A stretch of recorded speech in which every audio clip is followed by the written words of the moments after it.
Deus interior.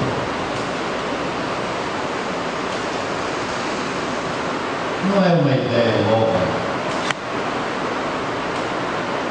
ela é milenar. Os grandes mestres das religiões sempre tiveram a certeza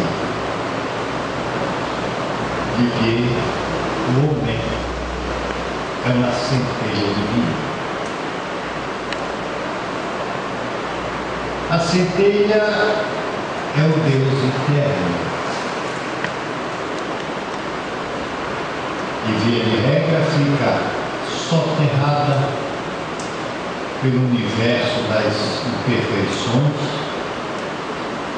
e o indivíduo, durante milênios, transita no planeta desconhecendo a sua realidade, consequentemente ignorando a sua procedência. Na Índia milenar, berço da sabedoria oriental, criou-se o Rigvedas, uma das obras mais completas que existe, que possibilita ao homem estabelecer uma relação grandiosa com o Criador. A relação criatura-criador tem se constituído num problema de difícil entendimento e mais difícil ainda a aceitação. Isso em virtude de um arquétipo da salvação que permanece na consciência individual e coletiva. Através do sistema de yoga dividido em 8 categorias, os indianos desenvolveram técnicas as mais fantásticas para ajudar o espírito nessa reforma. No entanto, vale destacar que a grande parcela talvez tenha se deixado dominar pelo êxtase espiritual. O estudante de yoga sabe como concentrar, sabe como meditar. E a meditação nós a exercemos todo dia, toda hora, mas ignoramos que estamos meditando. Meditamos sobre as situações do dia a dia, do lar, trabalho, nas ruas, como fazer, como agir, como responder, qual a iniciativa. Mas existe outro tipo de meditação onde o estudante bem preparado consegue o silêncio absoluto da mente. Isso para nós orientais é um desafio terrível, porque nós vivemos como barata-tontas. Parece que na cabeça de cada um de nós tem um macaco alucinado pulando de galho em galho. São os muitos pensamentos que vêm num momento só e a gente não se dá conta que está perdendo, gastando energia mental, quando poderíamos proceder diferente. Isso é, cada assunto no seu tempo, pensar nas coisas uma a uma.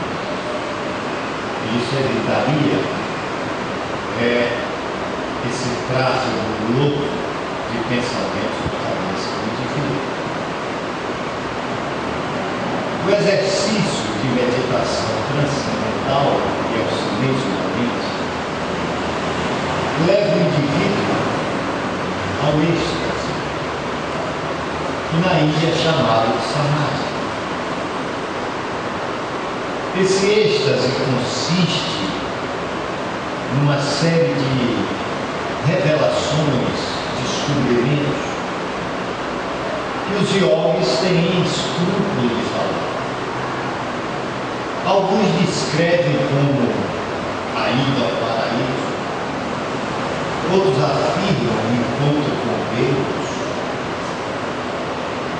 outros tantos apenas veem uma luz intensa e envolve a vida. É muito difícil desmentir uma afirmação de ordem subjetiva, tanto quanto é difícil comprová-la, embora experiências em laboratório mostrem que há uma alteração de consciência nos momentos de meditação. Vejam Buda, por exemplo.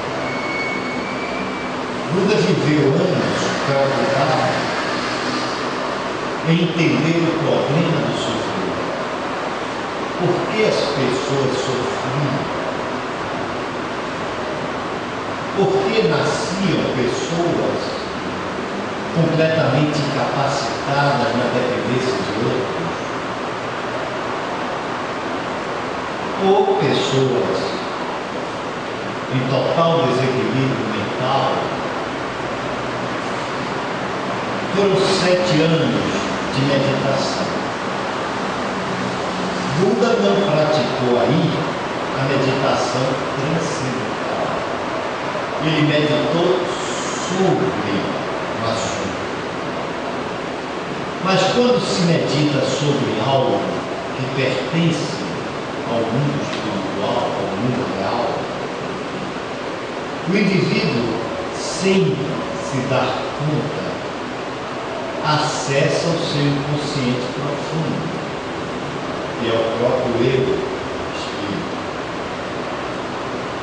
sem considerar que ele também entra em contato imediato, ou quase imediato, com inteligências superiores desse mundo espiritual fantástico e misterioso. Mas ao final de sua busca, ele descobriu as razões do sofrimento. Ele teve a certeza de que os sofrimentos eram efeitos de causas provocadas pelo próprio indivíduo no mau uso da sua vontade e do seu livre-arbítrio. Esse é um outro ponto de difícil interpretação, porque se perguntarem o que determina o livre-arbítrio, ninguém vai saber responder de imediato, porque são fatores os mais diversos que contribuem para que o homem emocional tome decisões que ele toma, sejam elas para o mal, sejam elas para o bem. Ora, toda ação negativa, má, gera o seu efeito mal, danoso para o seu autor. A mesma lei se aplica para quem pratica o bem. Obviamente que ele vai colher os frutos desse bem também lá adiante, ou na mesma encarnação. No Egito, a coisa passou-se de forma diferente. Eles estabeleceram o sistema de iniciação, com 7 passos onde o indivíduo, o candidato, teria que passar por etapas, uma a uma, até atingir o máximo, que era o 7º estágio, onde ele se tornaria o guru, o hierofante, o sábio espírito. Também aí nós vamos encontrar o quê? Os conhecimentos parciais da verdade. Não a verdade plena. Não o conhecimento pleno, absoluto Tucídides. Veremos adiante por quê. Mas a iniciação constava também de exercícios de quase morte, quando o indivíduo recebia a indução de se desdobrar e desdobrado, ou seja, afastado do corpo físico, ele verificava de um lado o corpo dele, do outro lado ele próprio, revestido de uma túnica eletromagnética, e Kardec chamou de perispírito. Os passos seguintes iam revelando ao homem o seu imenso potencial e, de certa forma, sinalizando para as coisas que ele tinha dentro dele e que não se coadunavam com uma vida ética e moral. Ela foi levada, inclusive, para a Grécia, daí foi para Roma e viajou o mundo, essa iniciação egípcia. Mas na própria Grécia, na época de Sócrates, o sábio viu no portal do templo de Apolo uma inscrição fantástica que se constituía num desafio extraordinário. Homem, conhece-te a ti mesmo. Sócrates, na sua profunda inteligência, percebeu de imediato que ali estava a chave para o crescimento espiritual, ou seja, o autoconhecimento. O mestre do amor, Jesus, quando esteve entre nós, uniu as partes do seu ensino, que foi divulgado na Índia pelo livro Vedas, a outra parte por Budas, que na verdade falou na lei de causa e efeito, por Sócrates, no autoconhecimento, e também pelas propostas egípcias,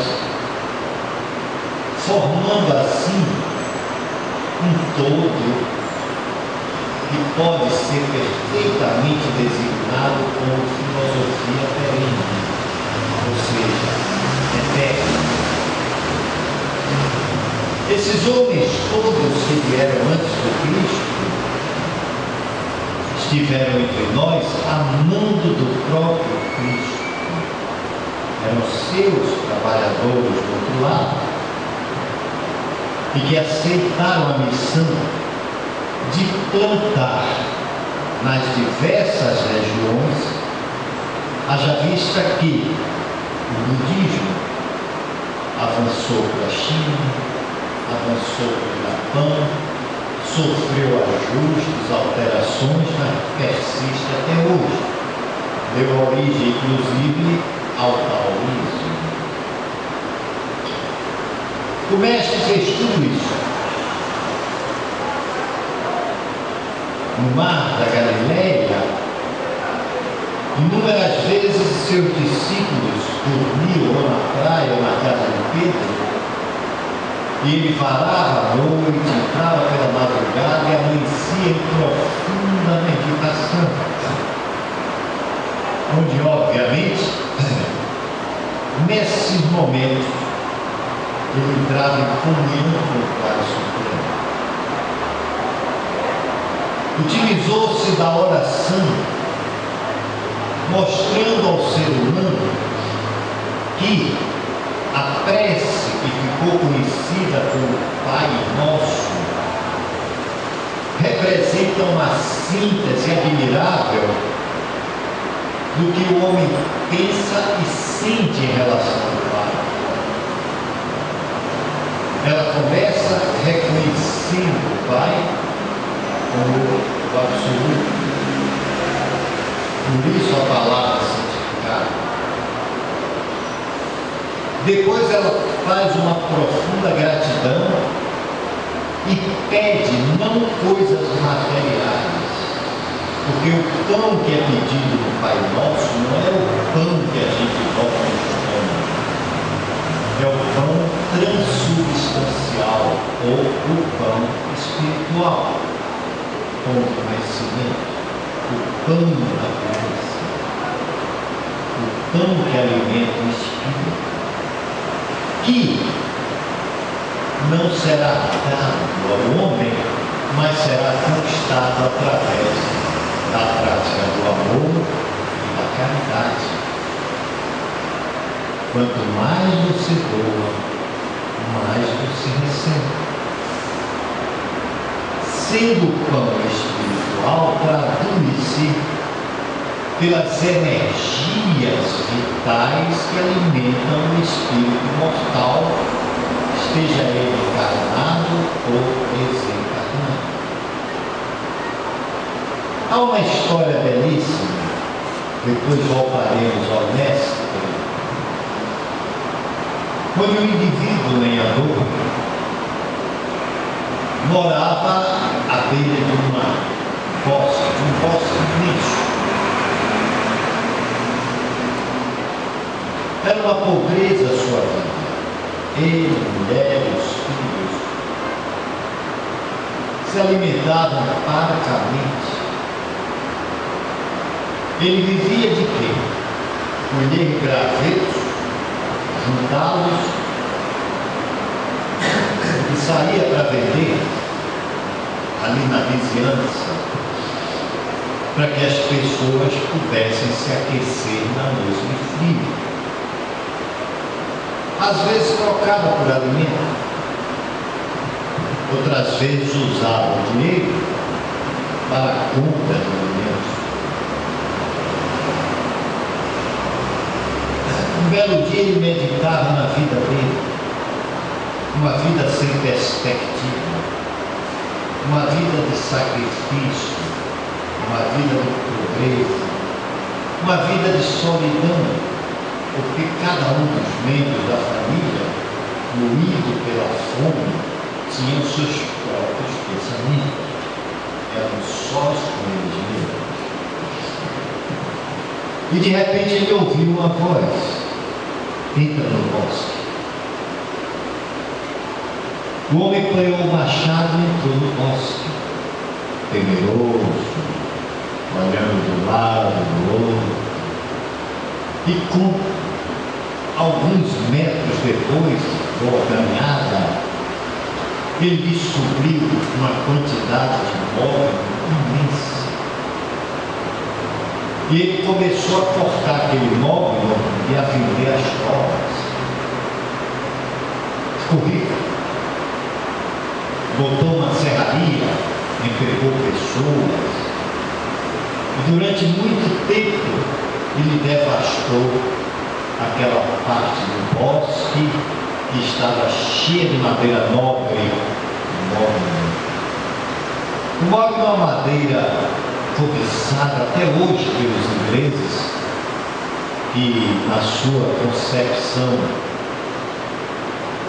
de reis e rainhas gosta das coisas de alto gabarito. Um belo dia ele estava sentado, imaginando que aquela fartura poderia chegar ao fim, já que os pés de móvel estavam raros agora. E mais uma vez ele ouviu a voz: entra no bosque.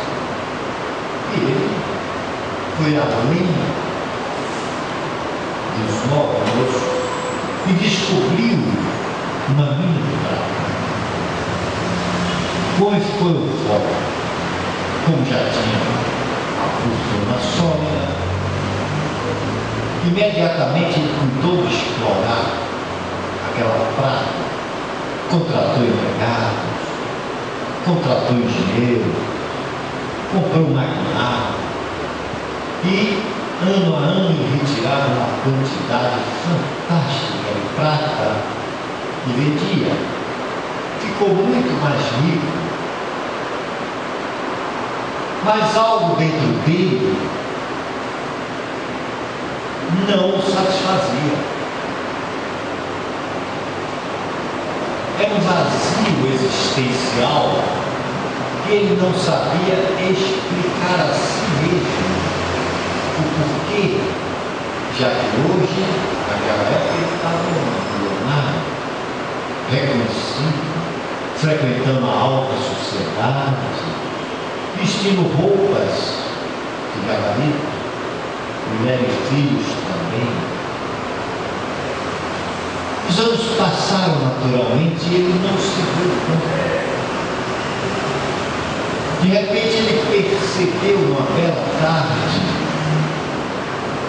que chegara já aos 66 anos de idade, mais ou menos, e que já não era mais aquele homem forte, dinâmico, cabelos brancos, a pele enrugada, mais magro. E ele ficou pensando por que aquela determinação, que voz era aquela que o tirou da miséria para a riqueza.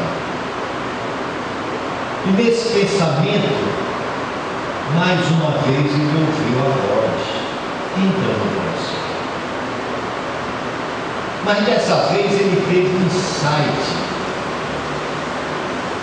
Não é o bosque onde eu já fui, já ganhei dinheiro com madeira, comprar. É o meu bosque interior. Consta que a partir daí ele procurou alguém que conhecesse a metafísica, um grupo que o orientou, o instruiu na arte do autodescobrimento. E a prata, a madeira, o dinheiro, perderam o significado para ele. Não que ele jogasse tudo fora, não. Porque ele produziu o bem-estar de centenas de pessoas que foram seus trabalhadores diretos, mais os indiretos, familiares. Deram emprego a muita gente e o material que ele vendeu possivelmente também deu emprego a muita gente em outros países, em outros lugares. Mas a sua mergulho interior possibilitou a esse homem eliminar de vez o vazio existencial e dar um sentido à sua vida. Voltemos ao Cristo. Na sua trajetória, o Mestre inúmeras vezes acenou para que as pessoas se autoconhecessem. Aquilo que os seus enviados não puderam dizer, embora soubessem, acreditando, ele disse: vós sois deuses. O reino de Deus está dentro de vocês, de cada um de vocês. Naturalmente que aquele povo que vivia dominado por Roma de um lado e os sacerdotes farisaicos de outros, que os exploravam estupidamente, sem dó e piedade, não dispunha de capacidade para a compreensão dos ensinos do Mestre naquele momento. Mas isso é de só menos importância, porque as sementes que são lançadas elas vão frutificar quando? Não sabemos. Tomemos, por exemplo, uma castanheira. Hoje, no Brasil, temos castanheiras de 400, 500, de 1000 anos, descobriu-se uma plena floresta amazônica. 1000 anos. Mas quanto tempo durou o seu crescimento? Até que ela pudesse dar o seu fruto, as cérebras castanhas do Pará. Assim é o ser humano. Então não importa que muita gente não entendesse a proposta do Mestre, porque as sucessivas reencarnações levam o indivíduo a novas conquistas, a novos encontros, a novas pesquisas, a novas perguntas, e consequentemente ele vai obtendo as respostas de que ele carece para o encontro consigo mesmo. A revelação número 3 da doutrina espírita veio por ordem do Cristo e sob o seu comando. É ele o Espírito de verdade que aparece no Evangelho. Mas a doutrina espírita veio com uma finalidade específica. Primeiro, colocar os pontos nos is, fazer renascer o cristianismo do Cristo. Eu quase diria em oposição ao cristianismo dos homens. Depois, fazer algumas revelações e, importantíssimo esse aspecto, revelar, ou melhor, mostrar ao homem a tradução exata das lições de Jesus. Se muitas parábolas ficaram no ar, sem uma identificação adequada naquela época, o Espiritismo fez jorrar luz sobre o ensino do Mestre, mostrando às pessoas o significado de cada momento. Enquanto o Espiritismo dos homens se apegou ao simbolismo da palavra, o Espiritismo do Cristo, desde Paulo de Tarso, busca a essência das palavras, como faz a doutrina espírita. Mas o homem precisava saber o que é o mergulho dentro dele. O que foi a proposta de Sócrates, homem conhece a direita? A de Jesus, o reino está dentro de ti. Logo, era preciso o avanço de algumas disciplinas, dentre elas aquela que se titula como ciência da alma, a psicologia. Hoje, a psicologia transpessoal e a psicologia espírita, e ambas têm pontos em comum, muitos, podem de fato ser chamadas de ciência da alma. No início, lá com Maslow, ela ficou mais na periferia da alma e muito mais voltada para o cientismo. E Joana de Ângeles esclarece, mostra a necessidade da meditação para que o homem busque dentro dele a sua verdade. A verdade de cada um. Essa verdade consiste em identificar os aspectos que dificultam